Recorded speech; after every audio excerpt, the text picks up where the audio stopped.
Welcome ulit sa Usapang Rayuma. Muli ako si Dr. J.M. Alvarez, ang inyong friendly internist at rheumatologist. At sa araw na to, pag-uusapan natin kung ano isang rheumatologist o ano ang rheumatology sa pangkalahatan. Ang isang rheumatologist ay dalubhasa sa larangan ng rheumatology. Ang rheumatology ay isang subspecialty ng internal medicine kung saan ginagamot ang iba't ibang uri ng mga soft tissue rheumatisms gaya ng Depwer vein stenosynovitis, carpal tunnel syndrome.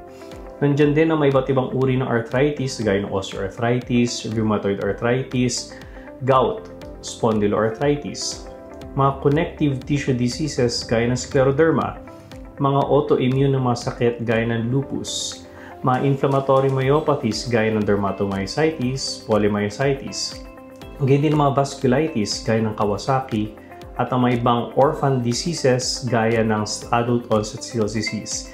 Ilan lang ito sa mga ginagamot ng subspecialty ng rheumatology. Karaniwan na nakikita namin sa aming clinic ay mga pasyente na may matitinding arthritis o kaya rheuma. Pero hindi lang naman doon limitado ang nare-receive namin mga patients. Minsan may referral for co-management or minsan for opinion from other subspecialties for management ng kanilang patient. May mga times humihingi din sa amin ng tulong ang ibang subspecialty para sa dosing ng gamot ng immune suppression o pagpapaantok sa immune system.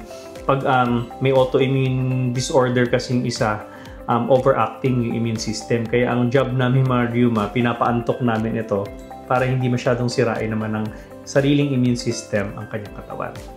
Ano pa? May kinalaman naman sa arthritis. Hindi naman kasi pare-parehas ang gamutan ng mga arthritis kasi iba-ibang klase ng mga arthritis.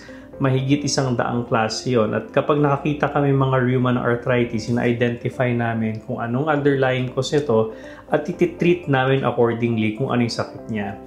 At syempre, kami mga rheumatologist, gaya na binanggit ko kanina, bago kami maging subspecialist, kami muna ay mga internist o kami ay specialist sa internal medicine.